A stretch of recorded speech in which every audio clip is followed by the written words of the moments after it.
ottimo, benvenuti a tutti dal vostro Luca Taran. Come state ragazzi? Tutto bene? Oggi andremo a vedere un altro episodio della ormai miniserie che abbiamo iniziato analizzando il stile di gioco, quindi mettendoli a confronto l'uno con l'altro, e oggi vedremo il contropiede, come sempre, che come già detto nel precedente video è comunque per me lo stile di gioco portante, poiché utilizzo quasi sempre solo quello, e oggi andremo a confrontarlo con i vie laterali. Quindi mi raccomando ragazzi, mettetevi comodi e seguite tutto il video perché vedremo degli aspetti molto interessanti. Allora ragazzi, chiaramente intanto io partirei come sempre dall'allenatore.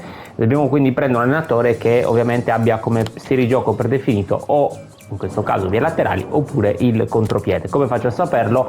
Basta che clicco su un allenatore, quindi vedo i parametri che sono in verde, dagli 85-87 in su è tutto buono ovviamente, e in questo caso vorrò considerare contropiede e passaggio lungo no, ma lui aveva passaggio lungo. Nel mio caso l'allenatore, quindi Stojkovic, contropiede e vie laterali. 88 in entrambi, tra l'altro dà pure il bonus, quindi veramente top. Io diciamo che trovo molte similitudini fra questi due stili, adesso per non andarli ad analizzare più nello specifico, perché comunque uno ha un modo di attaccare per vie più centrali, quindi il contropiede, mentre l'altro ha un po' lo stesso meccanismo di gioco, però si sviluppa di più appunto sulle fasce, essendo vie laterali. Io li abbino molto questi due stili di gioco, tanto che ho scelto un allenatore con questi due stili come tattica secondaria ragazzi, perché utilizzare una tattica secondaria con un vie laterali ragazzi può essere molto devastante, soprattutto se abbiamo un gran colpitore di testa in avanti. Quindi se mettessimo, ipotesi, anche un Sorlot, un Koller, va bene, per chi ce l'ha, un Haaland, insomma, che è un giocatore che abbiamo un pochino tutti, sicuramente ragazzi riusciamo a segnare molto di testa, perché se abbiamo chiaramente poi dei buoni crossatori, l'azione si sviluppa da lì. Ci sono anche modi ovviamente per contrastarlo, però non è questo diciamo oggi la tematica adatta per affrontare questo tipo di discorso, quindi come contrastarlo, ma scusatemi ho sbagliato, ma andiamo subito a vedere invece ragazzi che cosa dice fondamentalmente il vie laterali. Quindi partiamo appunto dal vie laterali, visto che il contropiede ormai diciamo che è il nostro punto fermo. I giocatori si concentreranno sull'attaccare dalle fasce con i cross, ovviamente come già detto prima, no? Quando capiranno che la palla è in una posizione vantaggiosa per effettuare un cross, si metteranno in posizione nel tentativo di segnare. Ovviamente quindi i saltatori andranno a cercare di saltare di testa e ci sarà sempre qualcuno comunque fuori pronto alla ribattuta. Si può giocare diciamo anche per vie centrali, però ovviamente ragazzi è meglio giocare sulle fasce, soprattutto come già detto prima se abbiamo dei buoni esterni. La difesa quindi invece come funziona? Si concentrerà al centro, permettendo ai giocatori di adattarsi facilmente a ogni situazione. Io vi dico ragazzi, siccome da questa descrizione si capisce più di tanto, quando lo utilizzo ho notato che comunque sì, c'è molta pressione centrale, cioè lascia paradossalmente un po' di buco sulle fasce, nel senso che comunque sarà un po' che magari abbiamo due terzini offensivi, perché sono dei moduli, comunque uno stile di gioco che va bene anche con due terzini offensivi, però noto questo, si concentra molto al centro, no? Un po' come che anche gli altri giocassero con il vie laterali, e quindi stanno tutti aspettando anche da parte dell'avversario un traversone. Però ovviamente ragazzi a questo si può eventualmente un pochino andare a limare questo tipo di aspetto, mettendo ad esempio, che ne so, delle istruzioni individuali sui due terzini, e lì abbiamo un pochino risolto questo aspetto. Una volta in possesso palla ovviamente i giocatori tenderanno ad allargarsi sulle fasce, questo lo sappiamo. Anche quelli posizionati al centro del campo si sposteranno leggermente per garantire il loro supporto. Quindi cosa succederà? Che noi andremo sulle fasce, avremo i due centrocampisti, in questo caso ad esempio i due mediani, insomma chi volete voi, che verranno un pochino a darci conforto, quindi se vogliamo fare un 1-2, uno scambio, un lancio magari per l'altra fascia. Ripeto, è uno stile molto interessante, io delle volte l'ho utilizzato anche come stile principale ed è molto divertente. Secondo me dipende un po' però da che tipologia di moduli andiamo a utilizzare, e soprattutto che tipo di attaccanti abbiamo. Magari poi dopo faremo un focus anche su questo e lo vedremo più nel dettaglio. Perso il possesso di palla, come già detto, i giocatori torneranno in blocco difensivo a centrocampo, quindi si adatteranno la formazione in base alla situazione. Sì ragazzi, fondamentalmente anche qui comunque c'è molto pressing, quindi ha diciamo tante cose simili al contropiede. Il contropiede veloce lo riandiamo subito a vedere, comunque dice che i giocatori si lanceranno in avanti, quindi no, questa è l'unica differenza, forse, che qui si attacca per vie centrali mentre lì per vie laterali. In fase di difesa anche qui la difesa rimane molto alta, ma abbiamo visto che comunque sì, si metteranno in blocco basso ovviamente, nel senso che faranno muro i difensori con vie laterali, ma anche qui comunque i due mediani o comunque il mediano e il centrocampista torneranno indietro, i difensori rimangono alti, pronti subito a riconquistare palla. Sono due stili ragazzi che hanno molte similitudini, tanto che io li alterno spesso. Una volta in possesso, ok, mentre lì si allargavano per cercare i cross, quindi cercare l'inserimento dalle fasce, qui invece si cercheranno più per vie centrali gli attaccanti, quindi con un filtrante magari ecco per vie appunto più centrali. Perso il possesso palla si fa subito pressing. Il contropiede è bello, a me piace proprio per questo, perché a parte l'attaccare su vie centrali, che può essere diciamo una cosa soggettiva, se ci piace più crossare o più per vie centrali, magari con 1 o 2 passaggi stretti via dicendo, la cosa che hanno in comune, ho notato ragazzi, è che entrambi comunque si pressa molto, semplicemente cambia un po' il tipo di sviluppo di manovra, ecco, da una parte si va per vie centrali, come già detto 1000 volte ormai, e dall'altra per le fasce. Ci sono ragazzi dei stili di gioco individuali che vanno meglio per un modulo o per l'altro, cioè per uno stile di squadra e per l'altro. Sì ragazzi, fondamentalmente sì, perché se io comunque vado a mettere, e dipende ripeto anche molto dal modulo, anche un modulo come questo, che è un 4-2-3-1, e avessi davanti proprio una torre, no? Uno che gioca molto di sponda e che si fa vedere per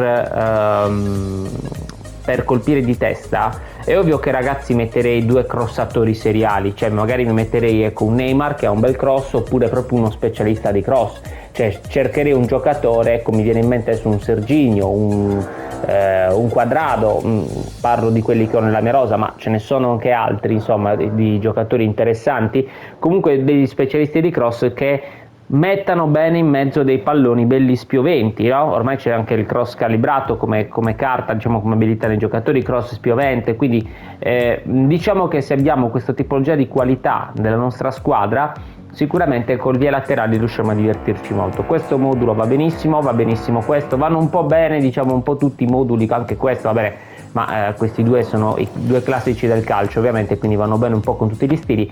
Dobbiamo chiaramente cercare ragazzi un modulo che abbia ovviamente gli esterni alti, o comunque 2 CLD, quindi un CLD e un CLS che spingano molto sulle fasce, che vadano proprio a cercare di fare traversioni più possibile, perché altrimenti giocare con vie laterali e poi non avere un attaccante, cioè mettere per dire un Messi o Bebeto come primo punto, ovviamente capite bene ragazzi che non avrebbe alcun senso. A quel punto meglio cambiamo stile o cambiamo modulo. Poi ragazzi questo magari è meglio più per contropiede, questo lo stesso ce lo vedo più per un contropiede che per un vie laterali. Questo modulo abbiamo già visto è perfetto, lui lo stesso è perfetto, quest'altro qui è perfetto, insomma ragazzi, senza starvi a fare tutta la scarrellata di moduli che possiamo inventarci o che possiamo trovare, tutti i moduli comunque che hanno o i CL o comunque gli esterni. Anche questo modulo paradossalmente può andare bene, tanto che infatti io lo utilizzo sia il contropiede che poi magari come tattica secondaria metto il vie laterali. Cosa faccio? Allargo magari un Totti, allargo un Neymar, magari metto Totti, quindi lo tolgo e metto un crossatore, sostituisco magari un Bebeto con un Haaland, con un Lewandowski, con questi giocatori quindi molto forti di testa, in modo tale proprio da sfruttare bene i traversoni. Attenzione che ovviamente con vie laterali non c'è bisogno di mettere per forza 2 esterni di ruolo, possiamo tranquillamente anche metterne solo uno, come faccio spesso e volentieri io, che infatti tolgo per dire che ne so un Totti o un Neymar e solo da una parte metto l'esterno, anche perché così comunque continuiamo un po' a giocare nella nostra maniera, no? Quindi un po' per vie centrali. È ovvio che però con il vie laterali dobbiamo cercare di sfruttare il più possibile le fasce, quindi se volete mettere due esterni ragazzi fate più che bene. Io semplicemente col fatto che non sono tanto abituato a giocare con i cross preferisco magari allargarne solo uno di esterno e l'altro lasciarlo lì. Che tipologia di carte ragazzi dobbiamo utilizzare? Quindi a parte ovviamente gli specialisti di cross, io consiglio un po' gli stessi giocatori che usiamo anche nel contropiede, quindi ad esempio uno sviluppo e un incontrista, possiamo metterci ecco con gli laterali un terzino difensivo. Consiglio poi ragazzi, vedete voi ovviamente, metterne sempre solo uno. Si può utilizzare anche con due come ho già detto prima, però noto che si sbilancia troppo la squadra e abbiamo poi troppo spazio sulle fasce, quindi questo è un po' il consiglio generale sia al contropiede sia con il vie laterali.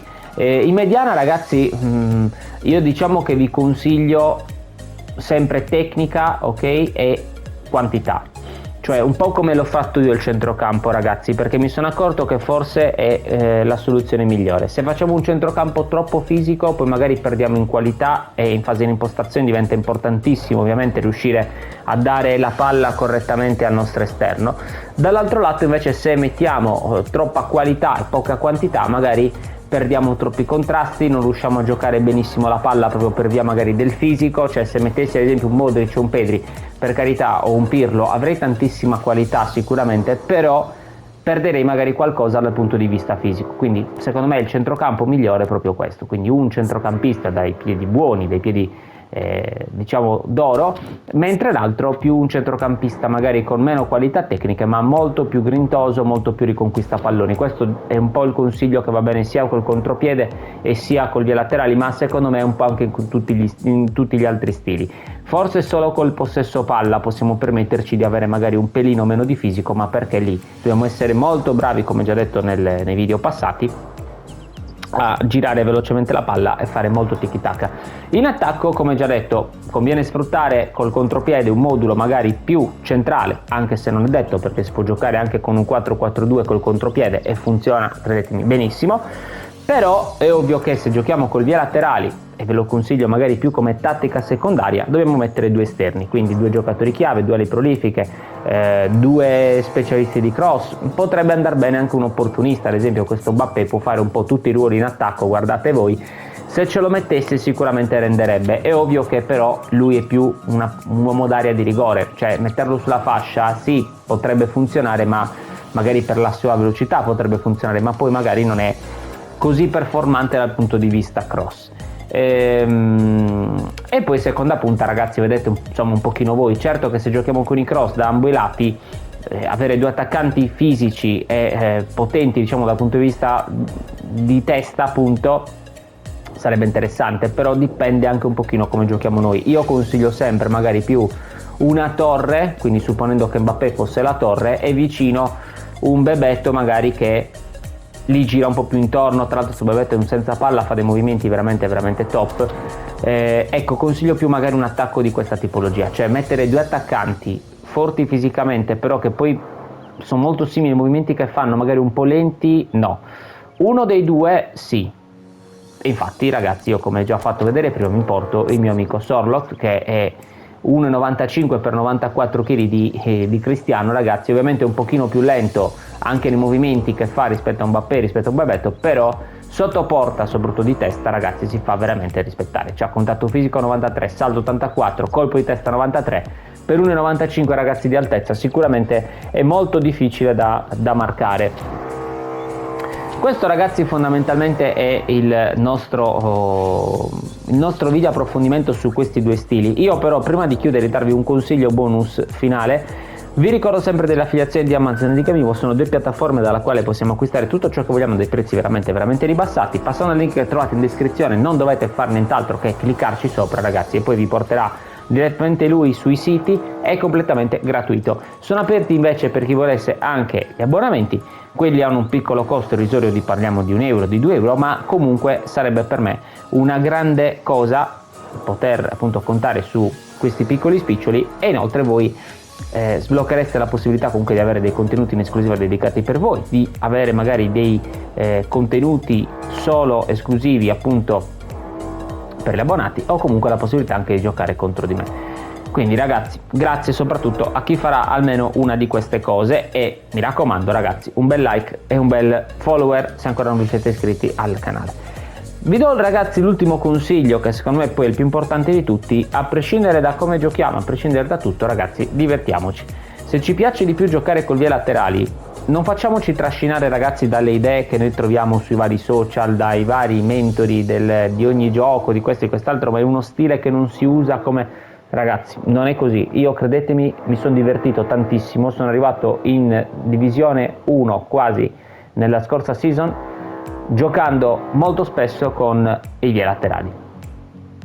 Quindi ragazzi non è questione di questo stile non funziona, per performare non va bene, dipende semplicemente ragazzi come ci piacciono giocare. Se noi siamo molto forti con i cross, ok, che poi ovviamente c'è il modo per cercare di limitare i cross se troviamo un avversario un gran crossatore seriale, però ragazzi fondamentalmente se noi ci piace più giocare così, giochiamo così, stop. Il metodo per bloccare i cross se lo fanno gli avversari, visto che troviamo magari anche un avversario che gioca con vie laterali, ragazzi bisogna mettere le marcature strette sui due esterni. Poi se lui è bravo comunque a saltarci o a invertire i due esterni, magari cambiando dalla tattica primaria a tattica secondaria, lì è bravo lui e dobbiamo cercare di capirlo subito, perché altrimenti ci manda un po' in buco, eccola, in tilt un po' la difesa. Però detto questo ragazzi, scegliete lo stile che più vi piace, abbiamo già analizzato ormai diversi stili di gioco, oggi era il giorno dei laterali, e divertitevi, perché comunque ragazzi tutti gli stili sono buoni, non ci sono stili che vanno usati prima, altri usati dopo. Secondo me, ho detto un consiglio, perché chiaramente per me, per come gioco io, partirei più con un contropiede che con un vie laterali, ma non è sempre detto, perché comunque secondo che modulo uso, usare un vie laterali con due crossatori e un attaccante forte di testa sotto porta, credetemi che è molto molto divertente. Fatemi quindi sapere ragazzi nei commenti che ne pensate, io vi ringrazio di essere stati ancora qui con noi quest'oggi, un saluto alla prossima dal vostro Luca Taran, ciao!